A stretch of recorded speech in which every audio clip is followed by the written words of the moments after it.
अब देखना पुण्यात्माओं, ये परमात्मा है धरती पे, कोई भूल ना करे कि गांव धनाने का रामपाल है। ये साक्षात कबीर परमात्मा धरती पे प्रकट है, विराजमान है गुरुदेव भगवान के रूप में। अमूमन हर साध संगति में शाम को ही परमात्मा को हलवाराम का भोग लगता है। इससे पहले हलवाराम का भोग नहीं लगता, हलवाराम शाम को ही बनता है। गुरुदेव अंतर्यामी थे, पल पल साथ में थे। परमेश्वर ने बहन में प्रेरणा करके किसी भी माध्यम से और हलवाराम बनवा दिया सुबह सुबह। और सुबह 6:30 बजे बहन ने कहा कि भगत जी गुरु जी को भोग लगा दो। हमने कहा भी भोग तो परमात्मा को, मैंने सोचा बहन कोई चाय के लिए या कोई बिस्कुट के लिए बोल रही होगी, तो मैंने कहा लगाओ लगाओ, परमात्मा को भोग तो लगना ही है, वहां रख दो परमेश्वर के, अपने छोटे अंधेव की आरती कर दो दंडवत करके। नहीं नहीं बोलो भोग लगेगा परमात्मा को। तो मैंने कहा बहन जी भोग तो शाम को लगेगा। बोलो भगत जी हलवाराम बन गया। तो मैं भी एकदम से आश्चर्यचकित रह गया कि ना हमारी पहले ऐसी कोई बातचीत हुई।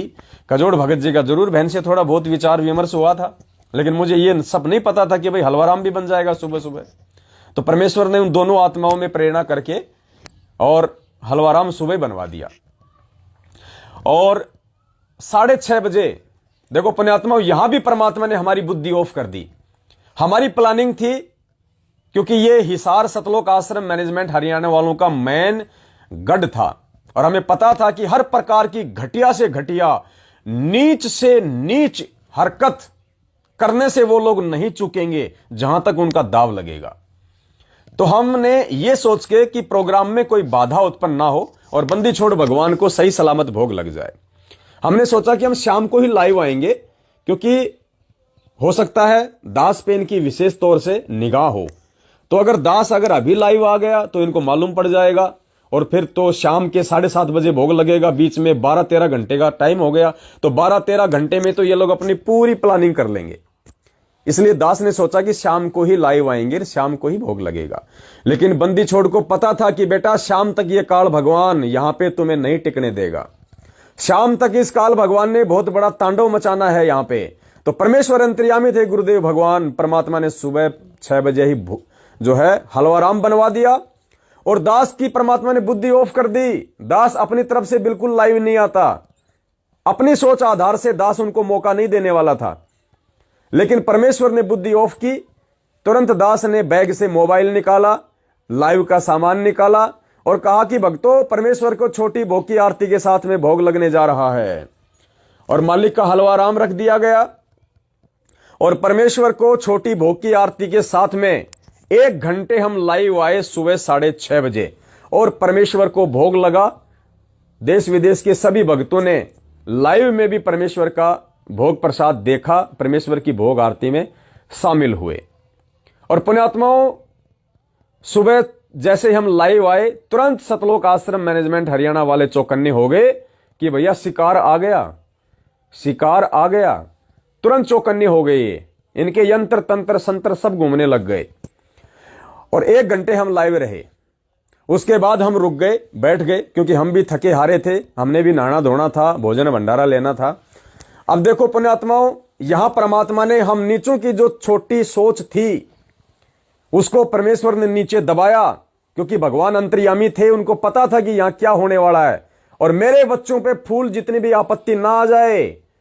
पुण्यात्माओं, परमेश्वर की वाणी है, अगर हम उनके भगत हैं, नाम के भगत नहीं, हाथ में रक्षा सूत्र बांध के भक्ति का दिखावा करने वाले नहीं, गले में लॉकेट पहन के भगत बनने का दिखावा करने वाले नहीं, 24 घंटे कान के पास मोबाइल लगा के, टेप लगा के, गुली बंद लगा के, दुपट्टा लगा के 24 घंटे सुनते रहने, वो भगत नहीं। भगत जो भगवान पे विश्वास करे, भगत जो अपने भगवान के प्रत्येक वचन पे चले, भगत जो अपना तन मन धन सन अपने गुरुदेव भगवान के चरणों में सौंप दे, वो भगत।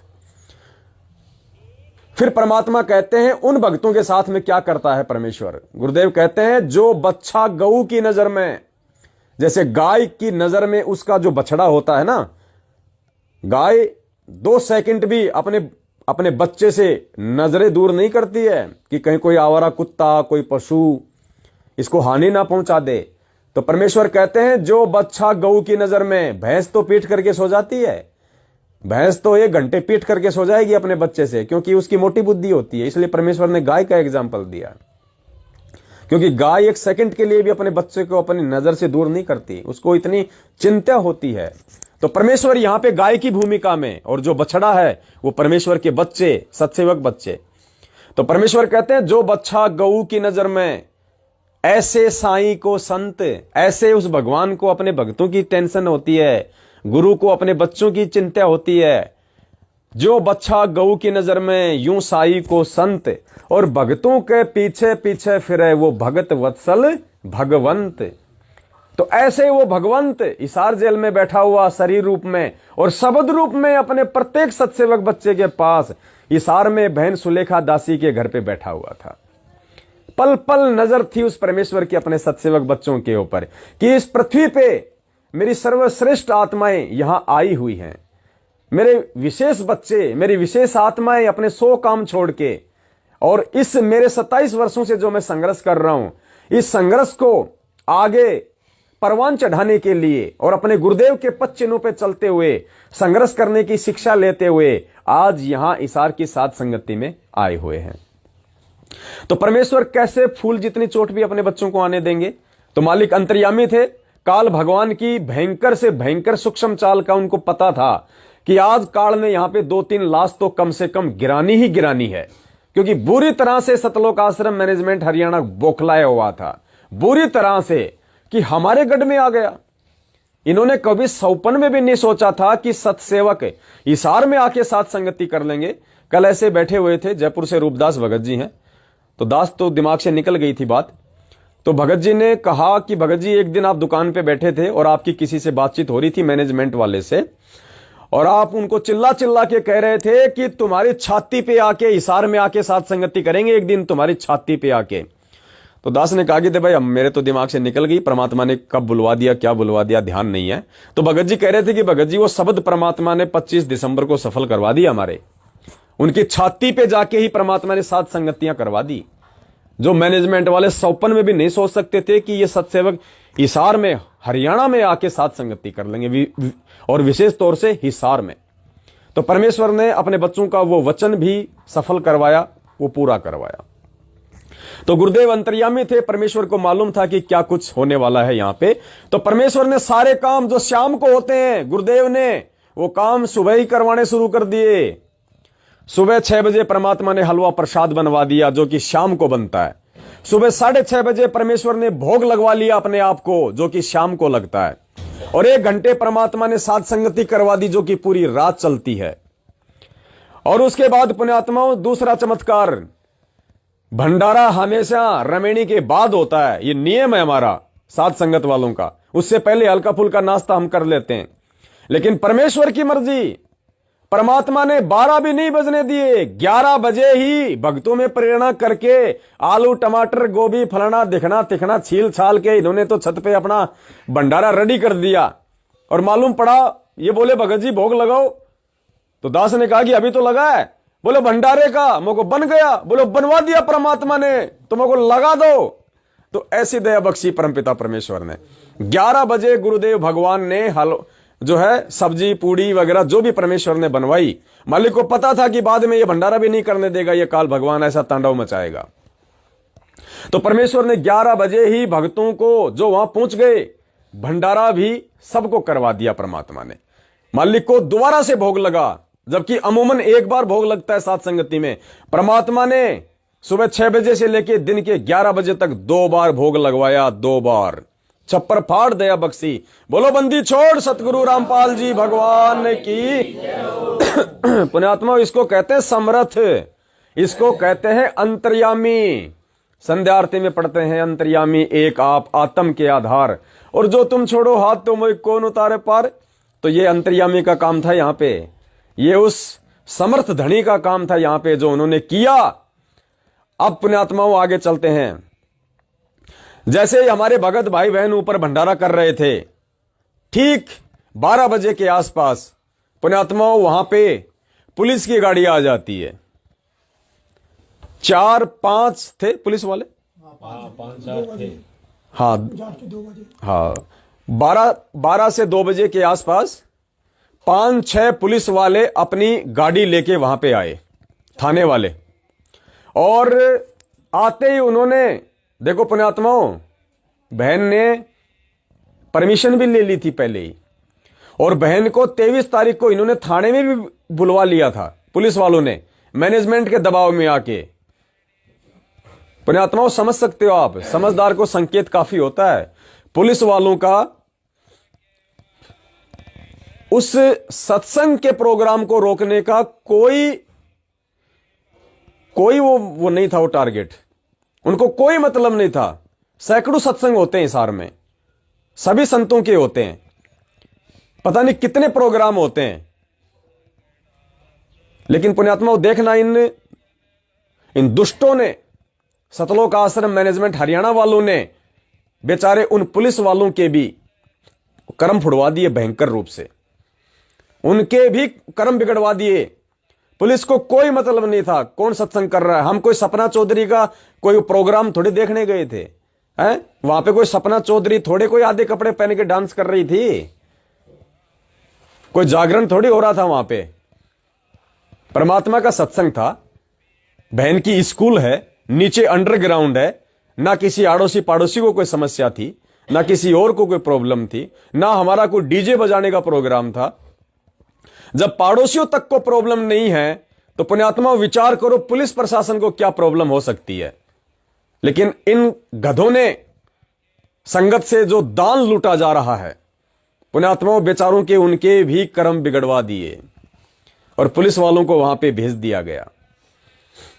पुलिस वाले वहां पे हमारे को डराने लगे, धमकाने लगे, कोई प्रोग्राम नहीं होगा, कोरोना चल रहा है, ये चल रहा है, वो चल रहा है, जबकि हजारों प्रोग्राम चल रहे हैं। लेकिन जबरदस्ती उन पुलिस वालों के ऊपर दबाव देके, और समझ सकते हो पुण्यात्माओं आपका दान कहां जा रहा है। समझदार को संकेत ही काफी होता है। पुलिस वालों ने डराया धमकाया, नहीं होगा, कैंसिल करना पड़ेगा, तुम्हें अंदर कर देंगे, वो कर देंगे। बहन ने काफी मिन्नतें की, बहन के जो पापा जी थे, माता जी थे, उन्होंने काफी उनसे प्रार्थना की कि साहब देखो छोटा सा प्रोग्राम है, हमारे यही कोई जो है मतलब 200-400 भगत भाई बहन आए हुए हैं, बाकी हमारे शाम तक आएंगे, ज्यादा से ज्यादा 1000 हो जाएंगे, आड़ोसी पड़ोसी को कोई प्रॉब्लम है नहीं, उल्टा काम हम कुछ कर नहीं रहे, आप देख लो आके, भंडारे का काम है। लेकिन पुण्यात्माओं पीछे से मैनेजमेंट का प्रेशर था उनके ऊपर, और उन्होंने एक नहीं सुनी और कहा कि या तो निकलो वरना फिर हम निकालेंगे।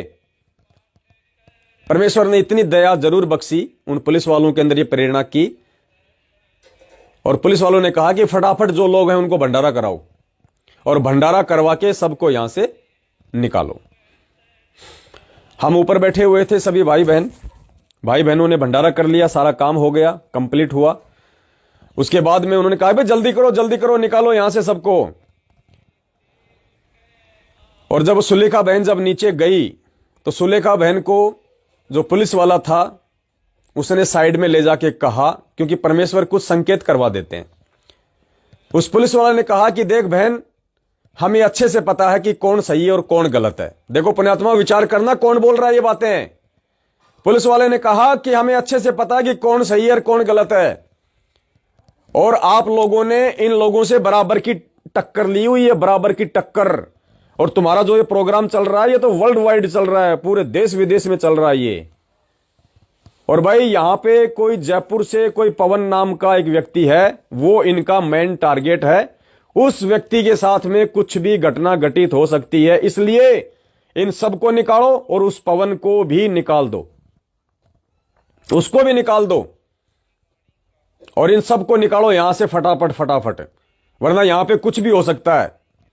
मतलब सतलोक आश्रम मैनेजमेंट हरियाणा का कितना भयंकर षड्यंत्र प्रशासन को भी अपनी मुट्ठी में कर लिया, और उसी प्रशासन के सामने, पुलिस वालों के सामने कोई कम से कम कोई 50 गुंडे मैनेजमेंट वाले वहीं खड़े हुए थे, मुख्य सारनामी, मेन व्यक्ति। और जो गुप्त सेवा जो बताई गई थी वहां के भक्तों को, हिसार वालों को, कि गुरुजी का आदेश है 25 दिसंबर को गुप्त सेवा ली जाएगी। पुण्यात्माओं ये तो जब बेचारे भगत यहां से बाहर निकले, तब इन भक्तों ने बताया फिर कि भगत जी 1 किलोमीटर के एरिया में ऐसा कोई चौराहा नहीं जहां पे 5-5, 6-6 भक्तों को हाथों में लठ लेके खड़ा ना कर रखा हो। और इन भक्तों को कितनी परेशानी हुई है बेचारों को, ये आपको बताएंगे ये बाद में। हाथ जोड़ जोड़ के गए अपने ही भगत भाइयों से, क्योंकि हमें परमेश्वर ने झुकना सिखाया है, किसी को झुकाना नहीं सिखाया। परमेश्वर कहते हैं हरिजन तो हारा भला और जीतन दे संसार, और हारा तो हरि सू मिले जीता यम की दुलार। और परमात्मा कहते हैं कहते को कहीं जान दे गुरु की सीख तू ले, साकट और सवान को उल्ट जवाब ना दे। ये परमेश्वर के संत महात्मा, ये ऋषि मुनि पृथ्वी के पुण्यात्मा हाथ जोड़ जोड़ के अपने भगत भाई बहनों से निकले वहां से, हाथ जोड़ जोड़ के निकले वहां से। ऐसा गुंडागर्दी का माहौल इन्होंने 1 किलोमीटर के एरिया में पैदा कर दिया कि जो भी 2-4 आदमी है मैन वो निकल ना जाए। और आज चाहे उनको जान से मार दो, उनको टपका दो किसी भी प्रकार से, चाहे लठों से, चाहे हथियारों से, चाहे बंदूक से।